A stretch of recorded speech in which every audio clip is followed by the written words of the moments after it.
So when you're dealing with imposter syndrome, what you want to do is get really intimate with your thoughts.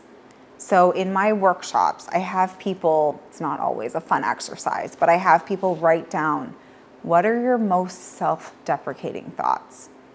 And some of this happens unconsciously or subconsciously. But when we write things down, there's science to prove that there's impact to us processing it differently. And suddenly we write down that I am not worthy. I suck at my job. I'm a terrible mother. I am not X enough. And we write these down, and then we talk in the book about how we then unpack each thought. And we pretend we're in a court of law, and we're building a defense case against each thought. So I'll take a simple one. I suck at my job. Well, let's build a defense case. I work for one of the best companies in this industry. I got hired and beat out so many people for this job. I just got kudos from my boss. Maybe I just got a promotion. And then we come up with a replacement thought.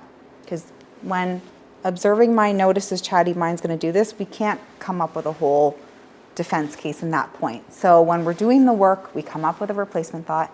I'm pretty good at my job. I'm a pretty damn good mom. I am so worthy of this relationship. And this is neuroplasticity. It is addressing the imposter, but again, there is so much backed science around rewiring the brain. And a lot of these thoughts come from childhood. They are not our faults, but now that we're fully functioning adults, or we're growing into teens, or we're developing, they are our responsibility. So that is when we start to look at these thoughts and unpack them, and suddenly we create a different narrative, which might take time because we've been thinking these thoughts for 1, 2, 3, 4, 5 decades. And we need to unplug these really thickly rooted self-perceptions and plug into new ones. And that's where the work comes in, and the repetition and the self-compassion, even as you're doing self-compassion work.